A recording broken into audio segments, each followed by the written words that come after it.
And now it's time for Through the Eyes of Dr. Mittleman, brought to you by Mittleman Eye, with 2 locations, West Palm Beach and Jupiter. And now here are your hosts, Jill Schweitzer and Dr. David Mittleman.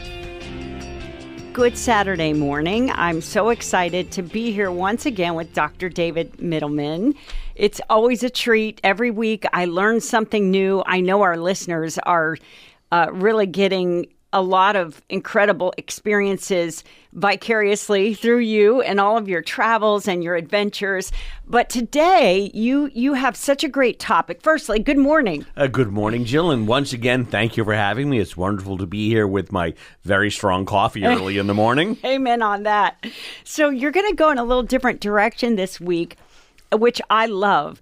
Kind of how children and their toys and their hobbies can tell parents and grandparents perhaps the direction they're going to go in life. Please elaborate. So when I was a child, I like to think that I was an easy child. I entertained myself. I had a lot of interests. My parents would disagree with me strenuously. But I had a lot of different things that I liked to do. Most of which I was good at. I didn't really do things I didn't like to do unless I was forced to at school.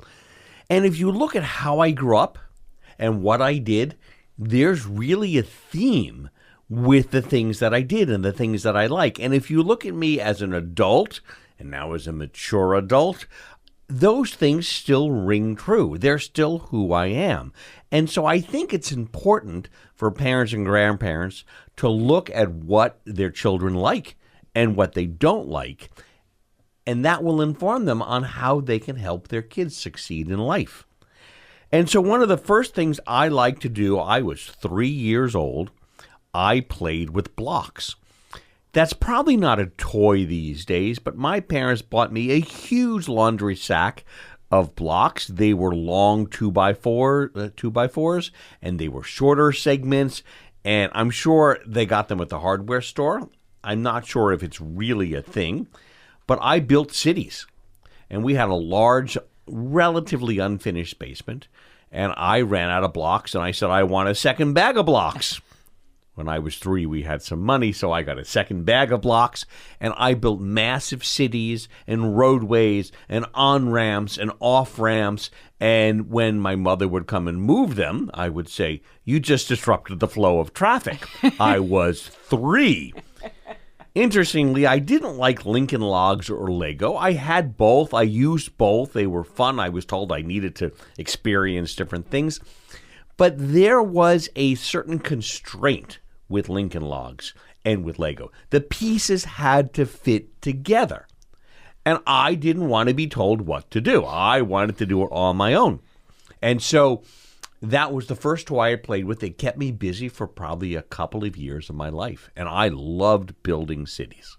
Okay, so just how do you feel that informed who you are today? So today, I still love exploring cities, but one of the things I love the most is maps. I love maps. I love looking at a map, a handheld map, a Mittleman map, a city foldable map, a Google map, and I love memorizing where things are, how the streets are formed, how I'm going to get from place to place. So when I make my itineraries for traveling, I have maps in front of me on 2 or 3 different screens, so I know what's the best route, what's the traffic flow, why did this city do this incorrectly to impede traffic flow. I love it to this day. Wow, that's interesting. Okay, so how about cards? A lot of kids play with cards. So I loved cards. I was very good at card games. I was good at gin. I was good at double solitaire. I was good at a game called Spite and Malice. Even when I was 5 or 6, people just didn't beat me. I was ferocious in wanting to win. But I used cards in a different way, and I don't know if kids still do this, but I made card houses and I made card trails. And so you could put 2 cards together, lean them up against each other, put one on top for stability if you wanted, and put them in a long row, and when you hit one, there's a cascade and they all fall down. But I just didn't do this on a small scale. I did this up and down stairs, in and out of rooms, around the entire house. And so people had to walk. And if they hit a card by accident while they were walking, the entire house had this cascade of falling cards. How old were you then? What would I you was say? probably 5. 5. And so when you build cards like that, it's really important to understand vector forces. And vector forces, for those people who don't know what they are, Don't know it, didn't know it at 5, and certainly don't know it now. they're forces like which way the wind blows, how you apply energy to move something. That's really important in what I do today. And a lot of what I do today is vector forces. So when you're taking out a cataract, you have the instrument in the eye, and there's energy, power, suction to remove the pieces. You have to know how to hold this handpiece, which angle to hold the handpiece, so that you can suck the pieces out appropriately. And I think every day when I'm operating about vector forces, and a lot of what I like to do, as we'll talk about in a little bit, involves vector forces. Wow. Fascinating. Swimming pools. So we had a fair amount of money until I was 5, and the stock market had crashed in 1967, so now you all know how old I am, and we had no money. We went from eating filet mignon to hamburger helper without the hamburger, and I was a impressionably young child. I had friends who had money. They all had swimming pools. I wanted a swimming pool. And, of course, my parents said, we don't have money for a swimming pool. And I said, but I want a swimming pool. Well, I don't take no for an answer. So I said, what if I make a swimming pool? And my parents looked at me and said, oh, God, what's he going to do now? So I went to the backyard and I dug myself a swimming pool. About 6 feet long, about 3 feet wide, about a foot deep. But it wasn't just a swimming pool. I also had spaces where the water could overflow, where there were holding tanks, where you could tell how would the water flow out of the pool down the hill, vector forces. I loved my pool. I would have to be brought into the garage on a daily basis and hosed off because I had so much mud on me. So there was no lining in your pool. It was just basically you dug a hole, a very strategic huge hole, but I also pounded the dirt down so that it wouldn't flow out so easily. This is all with a plastic pail and shovel. How old were you here? I was 5 or 6 5 as well. or 6. Okay.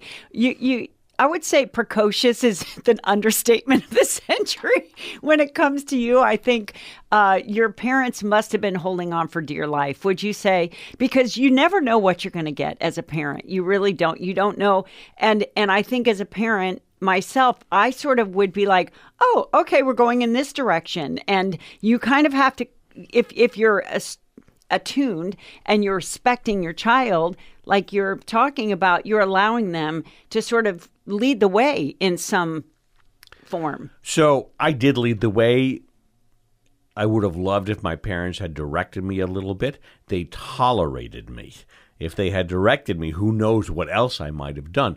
Interesting, at 5 years old, I was given my first cassette recorder. And I don't know if anybody remembers cassettes. It was a big box with a little microphone. And apropos to this show, I still have this tape somewhere.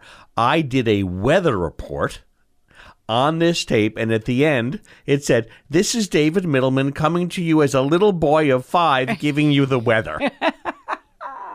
So here you are, full circle, right back at the microphone. Full circle. So train sets, toy trains, that seems like something that you might be interested in as a kid. So I did have trains. My dad liked trains. I liked to be with my dad. I liked projects with my dad. Again, we had this unfinished basement. I was over blocks. They weren't detailed enough.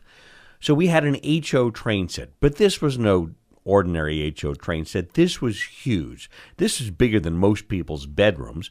And my dad helped me lay out the track. I was interested in how the track was laid out, not so much in running the trains. I didn't really care about the trains. I cared about the track And I cared about going to the model toy store and buying houses and stores. Setting up cities again. And building a city. And how did the train run through the city? And was there too much noise going by the school that I had built? And could people get their groceries from the grocery store to their house on this local commuter rail system that I had built? It was huge, and I loved playing with it. And my father kept on saying to me, "Don't you want to see the train run?" I was like, "No, I want to build another house." Now, all of these things so far, my brother and I definitely played with, including the bumper pool. So bumper pool was interesting, and we're back to vector forces here. So we got a bumper pool table when I was 7. Our house wasn't big enough for a real pool table. My dad loved pool, so we got a bumper pool table. And for those of you who don't know what bumper pool is, it's about a third the size of a regular pool table. And in the middle, there are these bumpers in a geometric shape, and they have a hole on either side. And so much like pool, you had to shoot the ball and ricochet it off the sides and get it into the hole. And you took turns. But with the twist that there were these bumpers in the middle, and you had to avoid the bumpers. And very quickly, my dad couldn't beat me, my brother couldn't beat me, my friends couldn't beat me, because once again, it was vector forces. I hadn't taken physics yet. That wasn't for another 10 years. It was the same thing as playing Tetris and Pong, which were the original video games. I loved doing this. I think it really helped me become the surgeon that I am, because you used a joystick and you had to shoot things in the proper direction or move the Tetris puzzle pieces around. So they have this now again. Tetris has made a resurgence, but it's with your fingers on a phone. I had to use a joystick, and that's what we do in ophthalmology. We use lasers with a joystick. And so I think that surgeons of my era are originally better off at doing these things than somebody who doesn't, who has never used a joystick. But again, it's this idea of vector forces. How do you move things along? How does energy move itself?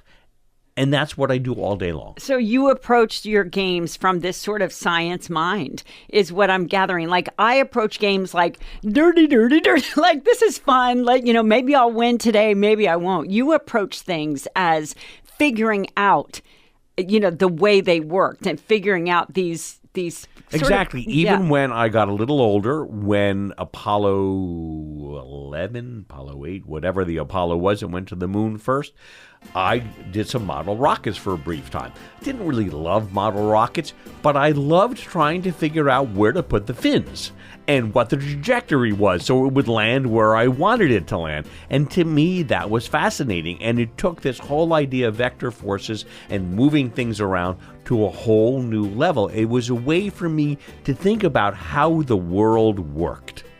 So I see woodworking here now. Other than one project in shop in 7th grade, woodworking never even crossed my mind. What are we talking about here? So I loved woodworking.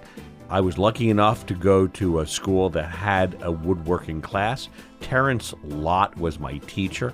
I loved Mr. Lott. His wife was a secretary in the school, and he really nurtured me so that not only did I have wood shop in school, but I got my dad to build a wood shop in the basement. Of course you did. And at home we had a bandsaw, we had a jigsaw, and we had a lathe. And I loved the lathe. And so for those of you who don't know what a lathe is, you take a dowel, a piece of wood, you put it between two pinions, and it spins. And with various instruments, you can round it out, and you can make different shapes and sizes, much like clay on a wheel. But because the wood is it's denser, it's harder, you can do more fine things with it, and you can take your time. When you're with clay on a pottery wheel, you have to fix it in the moment now. There was no introspection to it. I was not very good at clay. I couldn't do it. When I was in 3rd grade, we all had to have a project with clay in arts class. We really do need to get arts classes in school better. Agreed. I made a discobolus, the discus thrower, out of my clay, and the teacher looked at me and said, "What is that?" And I said, "It's a discobolus." I was in 3rd grade, and she said, "What's that?" And I said, well, it's an ancient Greek statue in the National Museum in Athens. I was 8. My Discobolus was terrible, and I'm terrible at clay. Similarly, I was sent to music theory class. My mother was a concert pianist. I was supposed to be a concert pianist as well. My hands are way too small. And when Marge Brewster, my piano teacher, told me to do hand stretching exercises when I was in 6th grade, I looked at her and said, I'm going to be a surgeon. I'm not stretching my hands.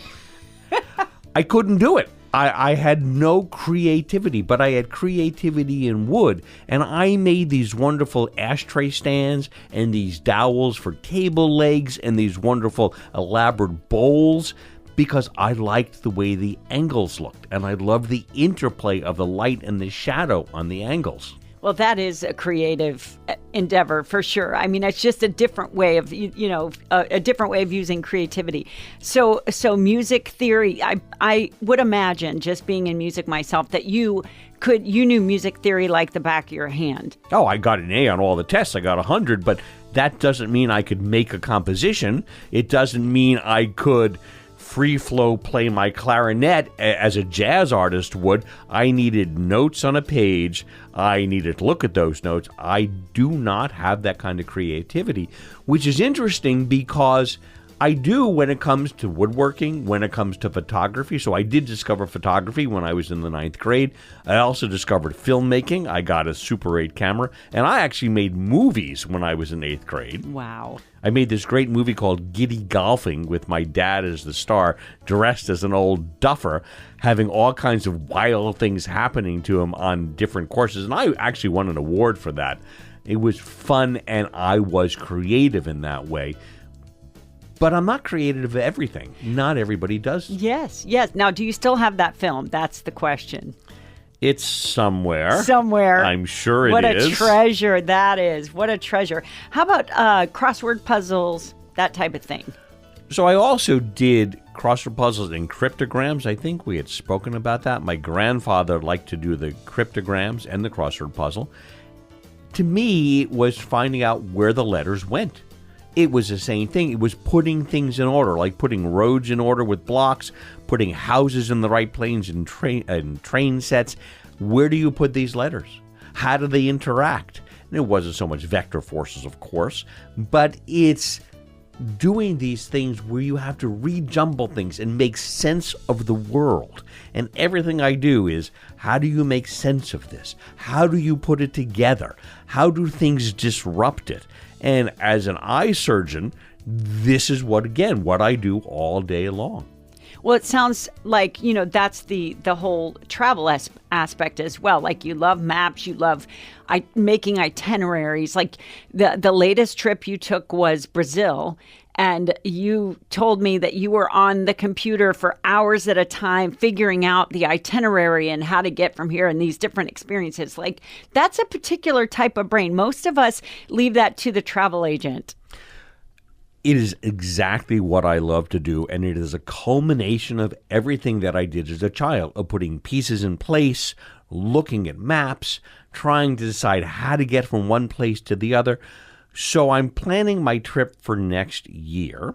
Next August, I'm going to go, if all works out, to Central Asia again, to 4 of the 5 stands: Kazakhstan, Kyrgyzstan, Tajikistan, and Uzbekistan. I am not going back to Turkmenistan. That's a story in itself. And I'm going to do something called the Pamir Highway, which is a high-altitude, 15,000-foot, week-long trek along a dirt road, which was the old Silk Road. Shared facilities, shared bathrooms, horrible food. Oh, dear. Sounds fabulous. But it recreates what Marco Polo did in the setting of spectacular spiky mountains with snow in the summer, really seeing indigenous peoples that dress like they're supposed to. And I'm doing this trip, and it was supposed to be followed by a couple of weeks in eastern Turkey. I've been to Turkey many times, but I've never been to eastern Turkey. I want to see Mount Nemrut Dagi, which is a spectacular mountain where Antiochus II, I think, decided to build a shrine to himself, and there are hundreds of mammoth heads carved to look like Antiochus, all the same, Antiochus to some, and they're strewn like litter across this mountain, and I want to go. I want to see Mount Ararat from the Turkish side, not just across the border from the Armenian side. And as soon as I put the finishing touches on this itinerary, the State Department came out with a level 4 warning, do not go to eastern Turkey because of the war in Iran. Oh, no. So I now just started to do another trip to Georgia, not Georgia the state, the old Soviet Republic of Georgia, to tag on to this. And so on my computer at home, you'll find 3 different maps opened, several different websites to try to put all the pieces together. The opening times, the best walking routes so we don't backtrack, so I don't miss anything. And it is a puzzle. It's putting things together like a cryptogram or a cryptoquote. I love doing it. Wow. Well, hindsight's 2020, and so it is interesting to look at the games that you played and the toys that engaged you for hours and hours at a time, and how that sort of you were who you were. You and are so now. I have a lot of patients who are grandparents, and what I would suggest is that when you interact with your grandkids or parents with your kids, see what they like, see what they're good at, nourish that. I was not great at playing the piano, and it was forced upon me, and I hated it, and it did nothing except make me hate playing the piano. If your child or your grandchild has something they really like, find out what that is, help them along with it, encourage them, and try to suggest things that they might do with that to expand their horizons, because you never know where it might get you.